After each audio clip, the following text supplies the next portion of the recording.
My dear students, my dear children, this is the last class of our chapter 6, The Changing Earth. നമ്മൾ നമ്മുടെ geography second ടേമിലേക്ക് ആവശ്യമുള്ള geography chapter 6 വരെയാണ്. Chapter 6, the changing earth. അപ്പോൾ അതിൻ്റെ last ക്ലാസ്സാണ് നമ്മളിന്ന് പഠിക്കുന്നത്. ഇന്ന് നമ്മുടെ ഒരു ഷോർട്ട് ക്ലാസ് ആയിരിക്കും. കാരണം നമുക്കൊറ്റ ഒരു കണ്ടൻറ്റ് മാത്രമേ നമുക്ക് പഠിക്കാനുള്ളൂ, ഉരുളുപൊട്ടൽ. നമ്മൾ ചേഞ്ചിങ് എർത്തിനകത്ത് എന്താ പഠിച്ചെന്നൊക്കെ നിങ്ങൾ ഓർക്കുന്നുണ്ട്. ടീച്ചർ അത് ഒന്ന് നിങ്ങളുടെ ഓർമ്മയ്ക്ക് വേണ്ടി ഒന്ന് പറയാം. നമ്മൾ എർത്ത് മൂവ്മെൻറ്റ്സ് ആണ് പഠിച്ചത്. Endogenic movements and exogenic movements. അതിൻ്റെ ഒരു എക്സ്പ്ലനേഷൻ ആയിരുന്നു നമ്മുടെ ഈ ചേഞ്ചിങ് എർത്ത് എന്നുള്ള ഈ ചാപ്റ്റർ കംപ്ലീറ്റ്. അതിനകത്ത് നമ്മൾ സഡൻ മൂവ്മെൻറ്റ്സ് പഠിച്ചു. എക്സോജനിക് മൂവ്മെൻറ്റ്സിനകത്ത് നമ്മൾ പല മൂവ്മെൻറ്റ്സിനെ പറ്റിയും കണ്ടു. ഈ മൂവ്മെൻറ്റ്സ് ഒക്കെ ഡിസാസ്റ്റേഴ്സ് ആയിട്ട് മാറുന്നതിനെ സംബന്ധിച്ച് നമ്മൾ പഠിച്ചതാണ്. അപ്പോൾ ഒരു ഹസാർഡ് ഒരു ഡിസാസ്റ്ററായിട്ട് മാറാതിരിക്കാൻ നമ്മൾ എന്തൊക്കെ ചെയ്യണം, എന്തൊക്കെയാണ് അതിനുവേണ്ടി നമ്മൾ ചെയ്യേണ്ട കാര്യങ്ങൾ, അതാണല്ലോ നമ്മുടെ ഏറ്റവും പ്രധാനപ്പെട്ട കാര്യം. അപ്പോൾ എർത്തിൻ്റെ ചേഞ്ചസ് കൊണ്ടുണ്ടാകുന്ന ഡിസാസ്റ്റേഴ്സ്, അതാണ് ഹ്യൂമൻ ബീങ്സിനെ അഫക്റ്റ് ചെയ്യുന്നത്. അപ്പം നമ്മളെ സേഫ് ആക്കാൻ, നമ്മുടെ ഫ്യൂച്ചർ കുറച്ചുകൂടി ബെറ്റർ ആക്കാൻ, ഇങ്ങനെയുള്ള ഡിസാസ്റ്റേഴ്സിൽ നിന്നും നമുക്കെങ്ങനെ അതിൽ നിന്ന് നമുക്ക് രക്ഷപ്പെടാം, നമ്മളെ തന്നെ സേഫ് ആക്കാം, അതിനെ സംബന്ധിച്ചാണ് നമ്മൾ പഠിച്ചുകൊണ്ടിരിക്കുന്നത്. അപ്പോൾ കേരളത്തിൻ്റെ ഒരു സിറ്റുവേഷനിൽ നമ്മൾ ഏറ്റവും കൂടുതൽ നമുക്കൊരു ഡിസാസ്റ്ററായിട്ട് മാറുന്ന ഒന്നാണ് നമ്മുടെ ഈ ഉരുളുപൊട്ടൽ, ആ ഒരു നാച്ചുറൽ ഫിനാമിനൻ. അപ്പോൾ അതിനെ സംബന്ധിച്ച് നമ്മൾ കുറച്ചുകൂടി നന്നായിട്ട് മനസ്സിലാക്കുകയും അതിൽ നിന്ന് ആ ഡിസാസ്റ്ററിനെ എങ്ങനെ നമുക്ക് ഒഴിവാക്കാൻ സാധിക്കത്തില്ല, എങ്ങനെ നമുക്കതിൻ്റെ ഇൻറ്റൻസിറ്റി കുറയ്ക്കാൻ പറ്റും, നമ്മളെ തന്നെ സേഫ് ആക്കാൻ പറ്റും, അതാണ് നമ്മൾ ഇന്ന് പഠിക്കുന്നത്. ഓക്കെ, അപ്പോൾ നമുക്ക് ഉരുളുപൊട്ടൽ അതെന്താണെന്നും അതിൻ്റെ റീസൺസ് എന്തൊക്കെയാണെന്നും നമ്മുടെ കേരളത്തിൻ്റെ ഈ സിറ്റുവേഷനിൽ അതിൻ്റെ ഇമ്പോർട്ടൻസ് എന്താണെന്നും നമുക്കൊന്ന് പഠിക്കാം. The common natural hazards that occur in Kerala. രണ്ട് നാച്ചുറൽ ഹസാർഡ്സിനെയാണ് കേരളത്തിൽ കൂടുതലും നമ്മൾ കാണുന്നത്. ഫ്ലഡ്സ്, അത് നമ്മുടെ വെസ്റ്റേൺ ഭാഗത്ത്, നമ്മുടെ പടിഞ്ഞാറ് ഭാഗത്ത് നമുക്കറിയാം, നമ്മുടെ സീ അല്ലേ, കേരളത്തിൻ്റെ പടിഞ്ഞാറ് ഭാഗം നീണ്ടു കിടക്കുന്ന അറേബ്യൻ സീ, അതുപോലെ തന്നെ പടിഞ്ഞാറ് ഭാഗത്തേക്ക് ഒഴുകി വരുന്ന 44 റിവേഴ്സ്, അതിൽ 40യും കേരളത്തിലെ ആകെ റിവേഴ്സ് 44, അതിൽ 40 ഫ്ലോസ് വെസ്റ്റ് വാർഡ്. അപ്പോൾ ഈ വെസ്റ്റ് വാർഡ് ഒഴുകുന്ന ഈ 40 റിവേഴ്സ് അവർ കൊണ്ടുവരുന്ന വാട്ടർ, അതുപോലെ തന്നെ നമ്മുടെ വെസ്റ്റിലുള്ള നമ്മുടെ അറേബ്യൻ സീ. അപ്പം വെസ്റ്റ് ഭാഗത്താണ് നമുക്ക് ഏത് ഹസാർഡ് ഉണ്ടാകുന്നത്, ഈ ഫ്ലഡിങ്. ദെൻ നമ്മുടെ ഹില്ലി ഏരിയ, നമ്മുടെ കേരളത്തിൻ്റെ ടോപ്പോഗ്രഫി നോക്കിയാൽ നമ്മുടെ ഈസ്റ്റ് ഭാഗത്തെ ഹിൽ ഏരിയ, നമ്മുടെ സെൻട്രൽ ഭാഗത്തെ flat area or low area, and west ഭാഗത്ത് നമ്മുടെ കോസ്റ്റൽ ഏരിയ. അപ്പോൾ മലനാട്, ഇടനാട്, തീരപ്രദേശം, അങ്ങനെയാണല്ലോ നമ്മുടെ കേരളത്തെ നമ്മുടെ ടോപ്പോഗ്രഫി അനുസരിച്ച് നമ്മൾ അതിനെ ഡിവൈഡ് ചെയ്യുന്നത്. അപ്പം നമ്മുടെ ഈ ഈസ്റ്റേൺ ഭാഗം എന്ന് പറയുന്നത് ഹിൽസാണ്, മലനാട് അല്ലേ. നമ്മൾ പ്രത്യേകിച്ച് നമ്മുടെ ഏതൊക്കെ ഡിസ്ട്രിക്റ്റുകളാണ് ഈ ഹിൽ ഏരിയയിൽ വരുന്നത്, വയനാടും Idukki.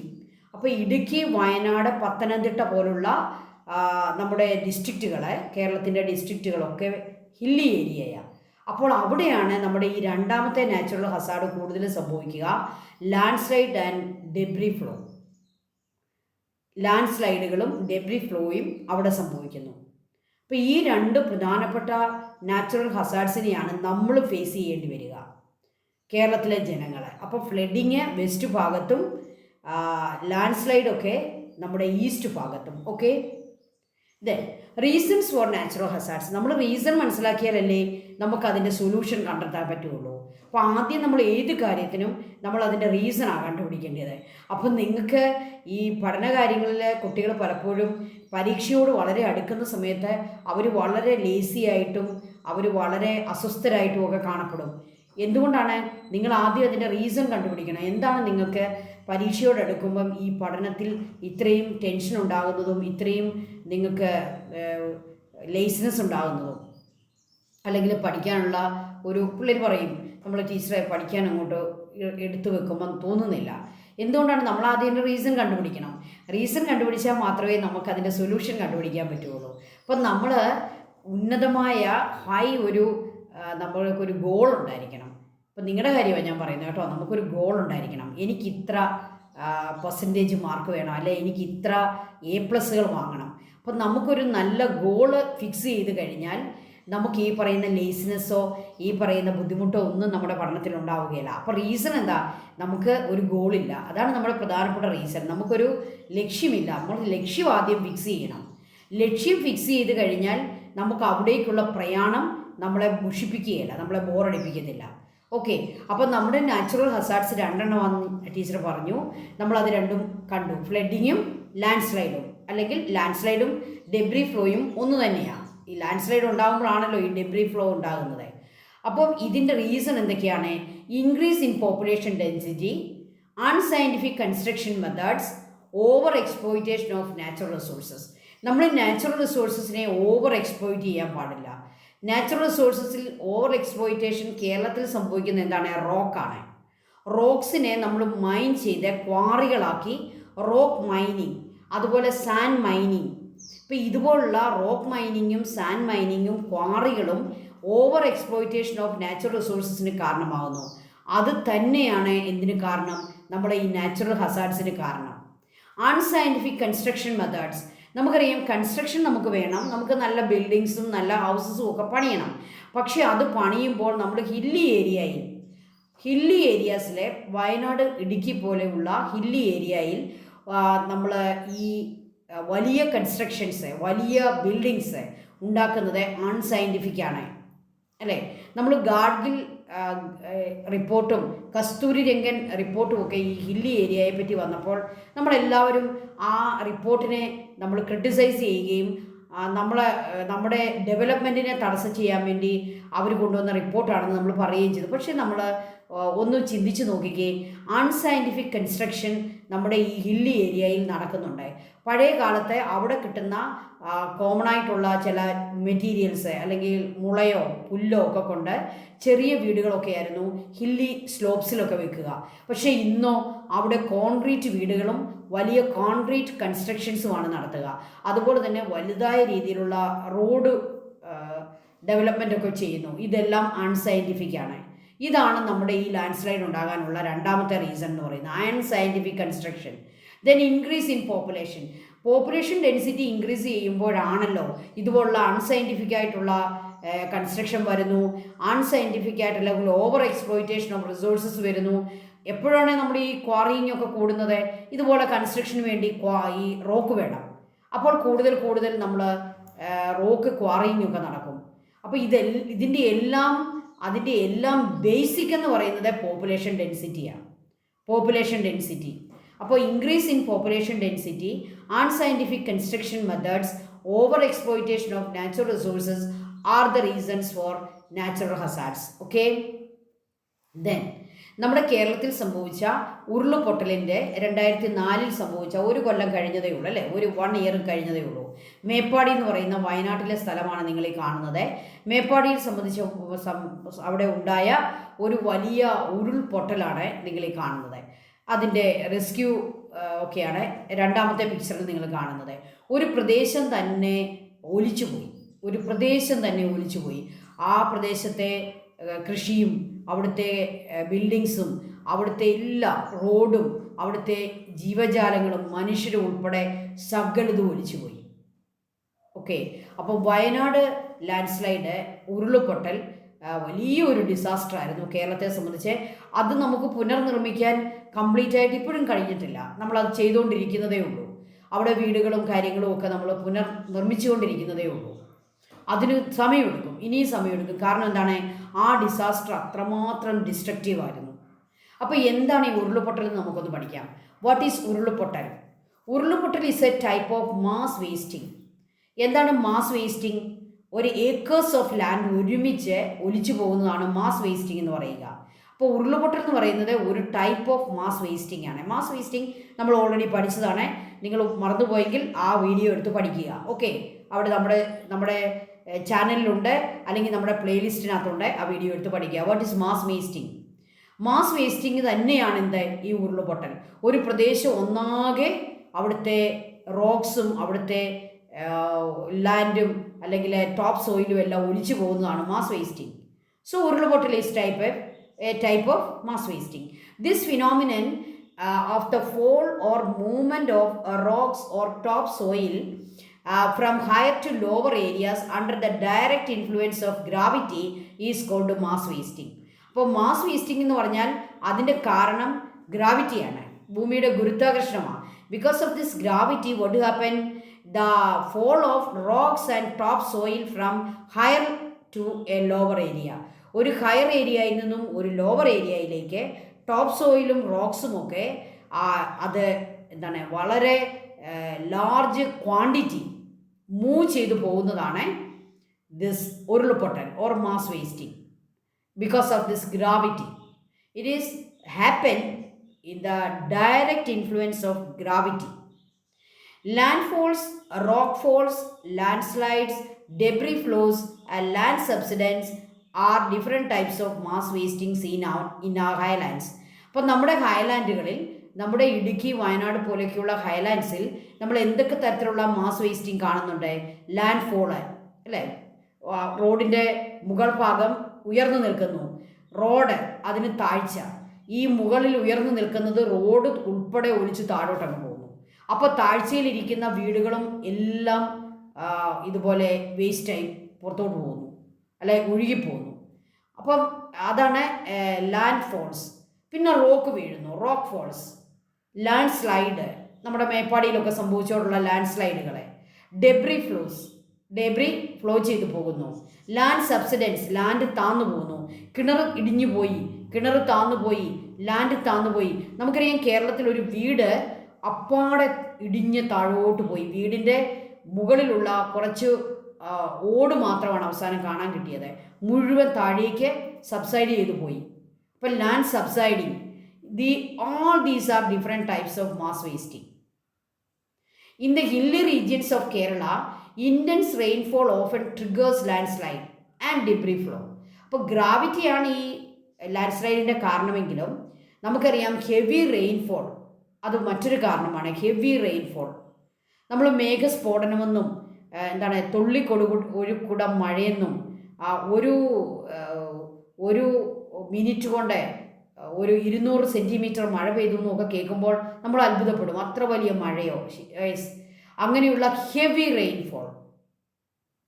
Heavy rainfall often triggers landslides and debris flows which may occur either separately or in combination. അപ്പോൾ ഈ ഡെബ്രി ഫ്ലോയും മാസ് വേസ്റ്റിങ്ങും ഒക്കെ രണ്ടായിട്ടോ സെപ്പറേറ്റ് ആയിട്ടോ കോമ്പിനേഷനിലോ സംഭവിക്കാം. ഇതെല്ലാം കൂടെ ഈ ഹെവി റെയിൻഫോളും ലാൻഡ് സ്ലൈഡും ഗ്രാവിറ്റിയും ഡെബ്രി ഫ്ലോയും എല്ലാം കൂടെയും കോമ്പിനേഷനിൽ സംഭവിച്ചതാണ് ഈ മേപ്പാടി സംഭവിച്ചത്. അവിടെ ഒരു ഹെവി റെയിൻഫോളും ഉണ്ടായി. ഇങ്ങനെ കോമ്പിനേഷനിൽ സംഭവിക്കുമ്പോൾ ആ ഡിസാസ്റ്ററിൻ്റെ ഇൻറ്റൻസിറ്റി എന്ന് പറയുന്നത് ഹൈ ഇൻറ്റൻസിറ്റി ആയിരിക്കും. ഓക്കെ, അതൊരു വലിയ ഡിസാസ്റ്ററായിട്ട് മാറും. This phenomenon is locally known as ഉരുൾപൊട്ടൽ. അപ്പോൾ ഈ ഡെബ്രി ഫ്ലോയും മാസ് വേസ്റ്റിങ്ങും ലാൻഡ് സ്ലൈഡും റോക്ക് ഫോളും ഡെബ്രി ഫ്ലോയും എല്ലാം കൂടി കോമൺലി നമ്മൾ വിളിക്കുന്ന പേരാണ് ഉരുൾപൊട്ടൽ. All these phenomenons together locally known as ഉരുൾപൊട്ടൽ. അപ്പോൾ ഉരുൾപൊട്ടൽ എന്താണെന്ന് ചോദിച്ചാൽ ഡെബ്രി ഫ്ലോ ആണ്. ഉരുൾപൊട്ടൽ എന്ന് പറഞ്ഞാൽ ലാൻഡ് ഫ്ലോൾ ആണ്, ലാൻഡ് സബ്സൈഡിങ് ആണ്, റോക്ക് ഫോൾ ആണ്. ഇതെല്ലാമാണ്. ഓക്കെ, അപ്പോൾ അതിൻ്റെ രണ്ട് റീസൺ നമ്മൾ കണ്ടു, ഗ്രാവിറ്റിയും ഹെവി റെയിൻഫോളും. Next question, what are the factors that can lead to ഉരുൾപൊട്ടൽ? ഉരുൾപൊട്ടലിൻ്റെ കാരണങ്ങൾ നമുക്കൊന്ന് ആദ്യം പഠിക്കാം, എങ്കിലേ നമുക്കതിൻ്റെ സൊല്യൂഷൻ കണ്ടെത്താൻ പറ്റുള്ളൂ. ഈ കാരണങ്ങളിൽ പലതും നമ്മളൊന്ന് സ്റ്റോപ്പ് ചെയ്താൽ മതി. നമുക്ക് ഈ പറയുന്ന ഉരുൾപൊട്ടലിൽ നിന്നും ഒരു പരിധി വരെ നമുക്ക് സേഫ് ആകാം. എന്തൊക്കെയാണ് അതിൻ്റെ reasons? Slope of the land, the depth and structure of the soil, land use, distribution of streams, heavy rainfall, cloudburst, earthquakes, unscientific rock quarrying, unscientific construction activities. Okay, ഇത്രയും കാരണങ്ങളാണ്. അതിന് ലാസ്റ്റ് കൊടുത്തിരിക്കുന്നത് നോക്കിയേ, areas with a slope of more than 22 degree have a high possibility of debris flow and landslide. 22 ഡിഗ്രിയിലും കൂടുതൽ സ്ലോപ്പുള്ള ഏരിയയിൽ നമ്മൾ കൺസ്ട്രക്ഷനൊക്കെ വളരെ കുറച്ച് വെക്കണം. അല്ലെങ്കിൽ എന്ത് സംഭവിക്കും? അവിടെ high possibility of this landslide. അപ്പോൾ സ്ലോപ്പ് ഓഫ് ദ ലാൻഡ് സ്ലൈഡിൻ്റെ ഒരു ഫാക്ടറാണ് slope of the land. Depth of the structure and structure of the soil. Depth of the soil. Land use. നമ്മൾ ആ ലാൻഡ് എന്തിനു യൂസ് ചെയ്യുന്നത്? എപ്പോഴും കൊത്തിക്കളയ്ക്കുന്ന കൃഷികളൊക്കെ ചെയ്തു കഴിഞ്ഞാൽ ലാൻഡ് സ്ലൈഡ് ഉണ്ടാകും. എപ്പോഴും വീണ്ടും വീണ്ടും വർക്ക് ചെയ്യേണ്ടി വരുന്ന തരത്തിലുള്ള ക്രോപ്സ് നമ്മൾ ഈ സ്ലോപ്പി ഏരിയയിൽ ഒഴിവാക്കണം. കൺസ്ട്രക്ഷൻ അവിടെ കുറച്ച് വെക്കണം. അപ്പോൾ ലാൻഡ് യൂസ് വളരെ പ്രധാനപ്പെട്ടതാണ്. Land use. Then distribution of streams ഒക്കെ കൂടുതലുള്ള സ്ഥലങ്ങളാണെങ്കിൽ ലാൻഡ് സ്ലൈഡിനുള്ള സാധ്യത കൂടുതലാണ്. അതിൻ്റെ പോസിബിലിറ്റി കൂട്ടും. Distribution of streams. Heavy rainfall അതിൻ്റെ റീസൺ തന്നെയാണ്. ക്ലൗഡ് ബേസ്റ്റ്, മേഘസ്ഫോടനം. ദെൻ എർത്ത് ഉണ്ടാകുമ്പോൾ ഈ പറയുന്ന ലാൻഡ് സ്ലൈഡും ഉരുൾപൊട്ടലും ഉണ്ടാകാൻ സാധ്യതയുണ്ടെന്നല്ല ഉണ്ടാകും. ദെൻ അൺസയൻറ്റിഫിക് റോക്ക് ക്വാറിങ്, നമ്മളത് ഒഴിവാക്കേണ്ടതാണ്. അൺസയൻറ്റിഫിക് കൺസ്ട്രക്ഷൻ ആക്ടിവിറ്റീസ്, അതും നമ്മൾ ഒഴിവാക്കേണ്ടതാണ്. ഓക്കെ, അപ്പം നമുക്ക് ഒഴിവാക്കാൻ പറ്റുന്ന ചില റീസൺസും നമ്മൾ കണ്ടു, നമുക്കൊന്നും ചെയ്യാൻ സാധിക്കാത്ത ചില റീസൺസും കണ്ടു. നേച്ചർ അങ്ങനെ തന്നെ പോവും, നമുക്കൊന്നും ചെയ്യാൻ പറ്റുകയില്ല. പക്ഷെ നമുക്ക് ഒഴിവാക്കാൻ പറ്റുന്ന ഏതൊക്കെയുണ്ട്? ലാൻഡ് യൂസ് നമുക്ക് ശരിയാക്കാം. അതുപോലെ തന്നെ പിന്നെ അൺസയൻറ്റിഫിക് റോക്ക് ക്വാറിങ് നമുക്ക് ശരിയാക്കാം. അൺസയൻറ്റിഫിക് കൺസ്ട്രക്ഷൻ ആക്ടിവിറ്റീസ് നമുക്ക് ശരിയാക്കാം. ഓക്കെ, ബാക്കിയൊക്കെ നമുക്ക് നേച്ചർ അതിൻ്റേതായ രീതിയിൽ പോകും, നമുക്കതിനെ തടഞ്ഞു നിർത്താൻ സാധിക്കത്തില്ല. പക്ഷേ നമ്മൾ ആൻസർ എഴുതുമ്പോൾ ഇതെല്ലാം എഴുതുക. Okay, then what are the precautionary measures to reduce the intensity of ഉരുൾപൊട്ടൽ? അപ്പോൾ ഉരുൾപൊട്ടലിനെ നമുക്ക് ബാൻ ചെയ്യാനോ നമുക്കതിനെ ഇല്ലാതാക്കാനോ സാധിക്കുകയില്ല. It is impossible. But we can reduce the intensity of ഉരുൾപൊട്ടൽ, ദ ഡിസാസ്റ്റർ. ആ ഡിസാസ്റ്ററിൻ്റെ ഇൻറ്റൻസിറ്റി നമുക്ക് റെഡ്യൂസ് ചെയ്യാം. എങ്ങനെ? What are the precautionary measures? എന്തൊക്കെയാണ് അതിന് നമുക്ക് പ്രിക്കോഷൻസ് എടുക്കാനുള്ളത്? Identify the area prone to it. ആദ്യം നമ്മൾ ഉരുൾപൊട്ടലിന് കൂടുതൽ പ്രോൺ ഏരിയാസ് നമ്മൾ ഐഡൻറ്റിഫൈ ചെയ്യണം. അതിന് നമുക്ക് എന്ത് ചെയ്യാൻ പറ്റും? അതിന് പറ്റിയ ടൂൾസ് ഇപ്പോൾ ഉണ്ട്. എന്താണ് നെക്സ്റ്റ് പോയിന്റ് നോക്കിയേ? Use tools like remote sensing and geographic information system to identify the areas. Geographical information system എന്ന് പറയുന്ന ഒരു കമ്പ്യൂട്ടർ ബേസ്ഡ് സിസ്റ്റം ഉണ്ട്. അതൊരു എന്താണ്, നമ്മുടെ ഒരു കമ്പ്യൂട്ടർ ഒരു ആപ്ലിക്കേഷനാണ്, അല്ലെങ്കിൽ അതിൻ്റെ ഒരു സോഫ്റ്റ്വെയർ ആണ് ഈ ജോഗ്രാഫിക് ഇൻഫർമേഷൻ സിസ്റ്റം. ആ സോഫ്റ്റ്വെയർ ഉപയോഗിച്ച് നമുക്ക് എന്ത് ചെയ്യാൻ പറ്റും? നമുക്ക് ഈ സ്ഥലങ്ങൾ ഐഡൻറ്റിഫൈ ചെയ്യാൻ പറ്റും. So first of all we have to identify the ഉരുൾപൊട്ടൽ ഏരിയാസ് പ്രോൺ ടു ഉരുൾപൊട്ടൽ. For that we can use this remote sensing the technology.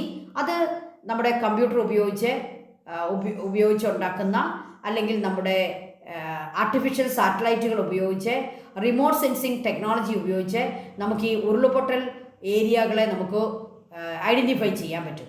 അതുപോലെ ജോഗ്രാഫിക് ഇൻഫർമേഷൻ സിസ്റ്റം എന്ന് പറയുന്ന ഒരു സിസ്റ്റം ഉപയോഗിച്ചും നമുക്ക് ഇതേ ഐഡൻറ്റിഫിക്കേഷൻ നടത്താൻ പറ്റും. അപ്പോൾ ഇതൊക്കെ എന്താണെന്നുള്ളത് നിങ്ങൾക്ക് മനസ്സിലാക്കാനായിട്ട് എന്തെങ്കിലുമൊക്കെ മെത്തേഡ് ഉപയോഗിക്കുക. വേണമെങ്കിൽ നിങ്ങൾക്ക് മനസ്സിലാക്കുക, അല്ലെങ്കിൽ നിങ്ങൾക്ക് ഹയർ ക്ലാസ്സുകളിൽ അത് മനസ്സിലാക്കാനായിട്ട് പറ്റും. അപ്പോൾ we have to use remote sensing technology and geographical information system for identify the ഉരുൾപൊട്ടൽ prone areas. Then use the maps prepared by national centre for earth science studies. നമുക്കറിയാം, national centre for earth science studies എന്ന് പറയുന്ന ഒരു സ്ഥാപനം നമ്മുടെ ഇന്ത്യയിൽ പ്രവർത്തിക്കുന്നുണ്ട്. അവർ ഇതുപോലുള്ള ഡിസാസ്റ്റേഴ്സ് ഉണ്ടാകാൻ പറ്റുന്ന പ്രോൺ ഏരിയാസ് അവർ ഐഡൻറ്റിഫൈ ചെയ്തുകൊണ്ട് അവരതിനെ മാപ്പ് തയ്യാറാക്കുന്നുണ്ട്. നമ്മൾ ആ മാപ്പ് ഉപയോഗിക്കണം. We have to use that map. Then നമുക്കൊരു Kerala state disaster management authority എന്ന് പറയുന്ന ഒരു അതോറിറ്റി തന്നെ നമുക്കുണ്ട്. Kerala state disaster management authority, KSDMA. അവരുടെ ഒഫീഷ്യൽ വെബ്സൈറ്റിൽ കാലാകാലങ്ങളിൽ അവർ ജനങ്ങൾക്കുള്ള ഇൻസ്ട്രക്ഷൻസ് അവരിടും. We have to follow that instructions. We have to obey the instructions given by Kerala State Disaster Management Authority, we have to visit the official website of that authority and follow the instructions. ഈ instructions follow ചെയ്യുകയും ഈ പറയുന്ന methods, അതായത് remote sensing, geographical information system പോലുള്ള കാര്യങ്ങൾ ഉപയോഗിക്കുകയും area prawn areas identify ചെയ്യുകയും നമ്മൾ ഇത് മുൻകൂട്ടി അവിടുന്ന് മാറി താമസിക്കുകയും ഒക്കെ ചെയ്താൽ we have to reduce the intensity of this disaster, ഉരുൾപൊട്ടൽ. ഓക്കെ, അപ്പോൾ ഇതൊക്കെ നമ്മൾ ചെയ്യാൻ തയ്യാറാകുക. നമ്മൾ സയൻറ്റിഫിക്കായിട്ട് ചിന്തിക്കുക. ഹൗ ടു ഫേസ് ഉരുൾപൊട്ടൽ. ഉരുൾപൊട്ടലിനെ നമ്മൾ എങ്ങനെയാണ് ഫേസ് ചെയ്യേണ്ടത്? ഉരുൾപൊട്ടലിനെ ഫേസ് ചെയ്യാനായിട്ട് 2 രീതികളുണ്ട്. ഒന്നെന്ന് പറയുന്നത് ആ ഡിസാസ്റ്റർ ഉണ്ടാകുന്ന സമയത്ത് നമുക്ക് എന്ത് ചെയ്യാം, അതുപോലെ ആഫ്റ്റർ ദ ഡിസാസ്റ്റർ എന്ത് ചെയ്യാം. നിങ്ങളുടെ പേജ് നമ്പർ 156-ൽ ഒരു ചാർട്ട് കൊടുത്തിട്ടുണ്ട്. ആ ചാർട്ട് ഇതിനകത്ത് വരേണ്ടതായിരുന്നു. ടീച്ചർ ആ ചാർട്ട് ഇവിടെ പേസ്റ്റ് ചെയ്യാനായിട്ട് മറന്നുപോയി. അപ്പോൾ ഞാനത് പേസ്റ്റ് ചെയ്തിട്ട് നിങ്ങൾക്ക് നിങ്ങളുടെ PDF ഇട്ട് തരാം. നമ്മുടെ വാട്സപ്പ് ഗ്രൂപ്പിൽ നമുക്ക് PDF ഇടുമ്പോൾ ടീച്ചർ അത് പേസ്റ്റ് ചെയ്യും. നിങ്ങൾക്ക് ഇത് നമുക്ക് ഡിസാസ്റ്റർ, അതായത് ഉരുൾപൊട്ടൽ എന്ന് പറയുന്ന ഡിസാസ്റ്ററിന് മുമ്പും നമ്മൾ ചില കാര്യങ്ങൾ ചെയ്യണം, ഡിസാസ്റ്റർ ഉണ്ടായി കഴിഞ്ഞും ആ സമയത്ത് നമ്മൾ ചില കാര്യങ്ങൾ ചെയ്യണം. ഡിസാസ്റ്ററിന് മുമ്പ് നമ്മൾ ചെയ്യേണ്ട കാര്യങ്ങൾ: സ്റ്റേ കാം. ഡിസാസ്റ്റർ ഉണ്ടാവുമെന്ന് കേട്ട് നമ്മൾ ടെൻഷൻ പിടിക്കുകയും നമ്മൾ ഒന്നും ചെയ്യരുത്. Stay calm and do not panic. നമ്മൾ പാനിക്കാകാൻ പാടില്ല, ടെൻഷൻ അടിക്കാൻ പാടില്ല. ദെൻ ഡ്യൂറിങ് ഉരുൾപൊട്ടൽ, if you are inside your house, take shelter under the strong table. നമ്മൾ എർത്ത് ചെയ്യുന്നത് പോലെ തന്നെ നമ്മളൊരു സ്ട്രോങ് ടേബിളിൻ്റെ അടിയിൽ നമ്മൾ സേഫ് ആയിട്ട് ഇരിക്കുക. We have to stay safe. ഇനി ഉരുൾപൊട്ടലിന് ശേഷം നമ്മൾ എന്ത് ചെയ്യണം? Allow ambulance and other rescue vehicle to pass out obstruction. നമ്മൾ ഒബ്സ്ട്രക്ഷൻസ് ഒക്കെ നീക്കി കൊടുത്ത് വെഹിക്കിൾസിനെ അല്ലെങ്കിൽ ആംബുലൻസിനെ പാസ് ചെയ്യാനുള്ള സാഹചര്യം ഒരുക്കി കൊടുക്കണം. Then report immediately to the authority. Immediately അതോറിറ്റീസിനെ നമ്മൾ റിപ്പോർട്ട് ചെയ്യുക.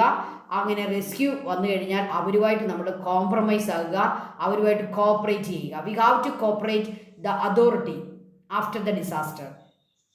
Okay, for disaster management. Okay, അപ്പോൾ അതാണ് നമ്മൾ ചെയ്യേണ്ടത്. അപ്പോൾ before the disaster and after the disaster and during the disaster എന്ത് ചെയ്യണം? ഓക്കെ, ദെൻ നമ്മൾ ലാസ്റ്റ് പഠിക്കുന്നത്, അപ്പോൾ നമുക്ക് എല്ലാവർക്കും ഒരു സംശയം തോന്നും. ഇത്രയും നമ്മൾ ഈ ചാപ്റ്ററിൽ പഠിച്ചതിൽ നിന്ന് നമുക്ക് തോന്നും, അപ്പോൾ നമുക്ക് ഡെവലപ്മെൻറ്റ് വേണ്ടേ, റോക്ക് ക്വാറി ചെയ്യണ്ടേ, നമ്മൾ കൺസ്ട്രക്ഷൻ ചെയ്യണ്ടേ, നമുക്ക് അഗ്രികൾച്ചർ വേണ്ടേ, നമ്മൾ എന്താണ് എപ്പോഴും ഒരു ഡെവലപ്മെൻറ്റും ഇല്ലാതെ നമ്മൾ അങ്ങ് ഇരുന്നാൽ മതിയോ? പണ്ടത്തേതുപോലെ പുല്ലും കട്ടയൊക്കെ വെച്ചുണ്ടാകുന്ന വീടുകളിൽ താമസിച്ചാൽ മതിയോ? അപ്പോൾ അങ്ങനെ നമുക്കൊരു സംശയം വരും. അല്ല, നമ്മൾ എന്താണ് ചെയ്യേണ്ടത്? അതാണ് നമ്മൾ പഠിക്കാൻ പോകുന്നത്. Sustainable development. സസ്റ്റൈനബിൾ ഡെവലപ്മെൻറ്റ് എന്നാണ് അതിന് പറയുക. ഡെവലപ്മെൻറ്റ് വേണം, എന്നാൽ ആ കൂടെ നമ്മൾ നേച്ചറിനെ പ്രൊട്ടക്റ്റ് ചെയ്യണം. അപ്പം നേച്ചറിനെ പ്രൊട്ടക്റ്റ് ചെയ്യുകയും ഡെവലപ്മെൻറ്റ് കൊണ്ടുവരികയും ചെയ്യുക എന്നുള്ളത് ഒരു ഹ്യൂജ് ടാസ്ക്കാണ്.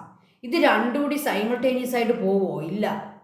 നമ്മൾ ഡെവലപ്മെൻറ്റ് കൊണ്ടുവരുമ്പോൾ നമ്മുടെ നേച്ചറിനെ നമുക്ക് ഡിസ്ട്രോയ് ചെയ്യേണ്ടി വരും.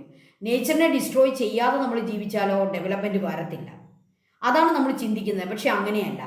ഇൻ മോഡേൺ ടൈം നമുക്ക് ടെക്നോളജി ഉണ്ട്, നമുക്ക് സയൻസ് ഉണ്ട്, നമുക്ക് ടെക്നോളജി ഉണ്ട്. അപ്പോൾ നമുക്ക് എന്ത് കൊണ്ടുവരാം? സൈമിൾട്ടേനിയസ് ആയിട്ട് നമുക്ക് ഇത് രണ്ടും ചെയ്യാൻ പറ്റും. എന്ത്? നമുക്ക് ഡെവലപ്മെൻറ്റും കൊണ്ടുവരാം, അതുപോലെ തന്നെ നമ്മുടെ നേച്ചറിനെ പ്രൊട്ടക്റ്റ് ചെയ്യുകയും ചെയ്യാം. അപ്പോൾ ഇത് രണ്ടും കൂടി പ്ലസ് ആയിട്ട് വരുന്നതാണ് sustainable development. Sustainable development means development by protecting nature. നേച്ചറിനെ പ്രൊട്ടക്റ്റ് ചെയ്തുകൊണ്ടുള്ള ഡെവലപ്മെൻറ്റാണ് sustainable development. So what is the role of sustainable development for a better tomorrow? That is a question. ഈ സസ്റ്റൈനബിൾ ഡെവലപ്മെൻറ്റിൻ്റെ റോൾ എന്താണ്? അതിൻ്റെ importance എന്താണ്? എന്താണ് sustainable development? Sustainable development is the development without causing environmental destruction. എൻവയോൺമെൻറ്റിനെ destruct ചെയ്യാതെ, എൻവയോൺമെൻറ്റിനെ നശിപ്പിക്കാതെ ഡെവലപ്മെൻറ്റ് കൊണ്ടുവരുന്നതാണ് sustainable development. Sustainable development equals development plus protection of environment. അങ്ങനെ വേണമെങ്കിൽ നമുക്കൊരു ഇക്വേഷൻ എഴുതാം. Sustainable development equals development plus protection of environment, protection of nature. In sustainable development, we meet the needs of the present generation without compromising on the ability of nature to meet the needs of the future generation. അപ്പോൾ ഇവിടെ 2 ജനറേഷനാണ് വരുന്നത്. Sustainable ഡെവലപ്മെൻറ്റിനെ പറ്റി നമ്മൾ think ചെയ്യുമ്പോൾ നമ്മൾ 2 ജനറേഷനെ ഓർക്കണം. ഒന്ന് ഇപ്പോഴത്തെ ജനറേഷൻ, നമ്മൾ ഈ ജീവിച്ചിരിക്കുന്ന നമ്മുടെ ജനറേഷൻ, നെക്സ്റ്റ് ഫ്യൂച്ചർ ജനറേഷൻ. ഇനി ജനിക്കാനിരിക്കുന്ന കുട്ടികളാണല്ലോ ഈ ഫ്യൂച്ചർ ജനറേഷൻ, അല്ലെ ഇപ്പോഴത്തെ തീരെ ചെറിയ കുട്ടികൾ, അവർ വരുന്ന ജനറേഷൻ. അപ്പോൾ പ്രസൻറ്റ് ജനറേഷനും ജീവിക്കണം, ഫ്യൂച്ചർ ജനറേഷനും ജീവിക്കണം. അപ്പം നമ്മൾ എന്ത് ചെയ്യണം? We have to use the present generation have to use the available resources without compromising the ability of the people in future generation. Future ജനറേഷന് അവരുടെ ആവശ്യങ്ങൾ നിർവഹിക്കാൻ റിസോഴ്സസ് വേണം, അവർക്കും വേണം റിസോഴ്സസ്. ഈ റിസോഴ്സസിനെ നിലനിർത്തിക്കൊണ്ട് ഇന്നത്തെ ജനറേഷൻ അവരുടെ ആവശ്യങ്ങൾ ഉപയോഗിക്കുക. അതായത് ഡെവലപ്മെൻറ്റിന് വേണ്ടി നേച്ചറിനെ നമ്മൾ ഡിസ്ട്രക്റ്റ് ചെയ്യാൻ പാടില്ല. ഫ്യൂച്ചർ ജനറേഷന് വേണ്ടി നമ്മൾ നേച്ചർ നമുക്ക് തരുന്ന റിസോഴ്സസിനെ നമ്മൾ എന്ത് ചെയ്യണം? നമ്മൾ പ്രൊട്ടക്റ്റ് ചെയ്യണം, എന്നാൽ നമ്മൾ ഉപയോഗിക്കുകയും ചെയ്യണം. ഇത് രണ്ടും കൂടി കോംപ്രമൈസായിട്ട് പോകുന്നതാണ് എന്ത്? Sustainable development. അപ്പോൾ റിസോഴ്സ് യൂസിനെ സംബന്ധിച്ചാണ് ഈ പറയുന്നത്. ഇപ്പോൾ റോക്സ് നമുക്ക് വേണം, പക്ഷേ ഫ്യൂച്ചർ ജനറേഷനും റോക്ക് വേണം. അപ്പോൾ ഇപ്പോഴത്തെ റോക്കിനെ നമ്മൾ ഓവർ എക്സ്പ്ലോയിറ്റ് ചെയ്യരുതെന്നാണ് ഇതിൻ്റെ അണ്ടർ മീനിങ്. ഇതിൽ നിന്ന് നമ്മൾ മനസ്സിലാക്കുന്ന ഇത്രയേ ഉള്ളൂ, റിസോഴ്സസ് ഒന്നും തന്നെ നമ്മൾ ഓവർ എക്സ്പ്ലോയിറ്റേഷൻ ചെയ്യാൻ പാടില്ല. അവിടെയാണ് നമ്മൾ നേച്ചറിനെ ഡിസ്ട്രക്റ്റ് ചെയ്യുന്നത്, എൻവയോൺമെൻറ്റിനെ ഡിസ്ട്രക്റ്റ് ചെയ്യുന്നത്. We have to use the resources, the present generation use the resources without compromising on the ability of the nature to meet the needs of the future generation. Okay, then unlimited development is impossible in a world with its limit. വേൾഡിന് ഒരു limit ഉണ്ട്. Unlimited ആയിട്ടുള്ള development impossible ആണ്, അല്ലേ? എല്ലാത്തിനും ഒരു limit ഉണ്ടെന്ന് നമ്മൾ പറയത്തില്ലേ? അപ്പോൾ നമ്മുടെ വേൾഡിൽ ഡെവലപ്മെൻറ്റിന് ഒരു ലിമിറ്റ് ഉണ്ട്. അൺലിമിറ്റഡ് ഡെവലപ്മെൻറ്റ് നമ്മൾ ചെയ്യാൻ പാടില്ല. അത് സസ്റ്റൈനബിൾ ഡെവലപ്മെൻറ്റിന് എതിരാണ്. നമ്മൾ ഡെവലപ്മെൻറ്റ് കൊണ്ടുവരണം, പക്ഷേ അതിനൊക്കെ എന്ത് വേണം? ലിമിറ്റ് വേണം. Unlimited development is impossible in a world with its limit. വേൾഡിനൊരു ലിമിറ്റുണ്ട്, റിസോഴ്സസ് എടുക്കുന്നതിനൊരു ലിമിറ്റുണ്ട്. ആ ലിമിറ്റിലും കഴിഞ്ഞ് നമ്മൾ റിസോഴ്സസ് എടുത്തു കഴിഞ്ഞാൽ അവിടെ നേച്ചറിൽ ഇതുപോലുള്ള ഡിസാസ്റ്റേഴ്സ് ഉണ്ടാകും, നാച്ചുറൽ ഹസാർഡ്സ് ഉണ്ടാകും, എല്ലാം നേച്ചർ നശിപ്പിച്ച് കഴിയും, അല്ലേ? നമ്മൾ പറയും നേച്ചർ സംഹാര ദരിദ്രനായി മാറും, എല്ലാം നശിപ്പിക്കും. അപ്പോൾ ലിമിറ്റിൽ നമ്മൾ ഈ റിസോഴ്സസിനെയൊക്കെ നമ്മൾ എന്ത് ചെയ്യാവുള്ളൂ? എടുക്കാവുള്ളൂ, മൈൻഡ് ചെയ്യാവുള്ളൂ, നമ്മൾ ഉപയോഗിക്കാവുള്ളൂ. ബാക്കി നേച്ചറിൽ അവിടെ വെക്കണം. അൺലിമിറ്റഡ് ആയിട്ട് എടുക്കാൻ പാടില്ല. ബിക്കോസ് ഡെവലപ്മെൻറ്റിന് ഒരു ലിമിറ്റ് ഉണ്ട്. This is where the role of the sustainable development becomes important. ഇവിടെയാണ് സസ്റ്റൈനബിൾ ഡെവലപ്മെൻറ്റിൻ്റെ റോള്, അല്ലേ? എന്താണ്? We have to use the resources without compromising the ability of the future generation to use that resources. അവർ കൂടി വെക്കണമെന്നാണ് നമ്മൾ ഉദ്ദേശിക്കുക. അപ്പോൾ last നമുക്ക് തരുന്ന നമുക്ക് കിട്ടുന്ന ഉപദേശം എന്താണ്? Let's join hands to build a safe and better tomorrow by sustainable development. Sustainable ഡെവലപ്മെൻറ്റിലൂടെ ഒരു ബെറ്റർ ടുമോറോയ്ക്ക് വേണ്ടി, ഒരു സേഫ് ടുമോറോയ്ക്ക് വേണ്ടി നമുക്ക് ജോയിൻ ഹാൻഡ് ആകാം, നമുക്ക് കൈകോർക്കാം.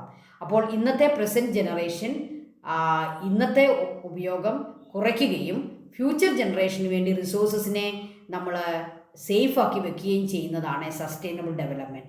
Sustainable development equals development plus എന്താണ്? Environmental protection.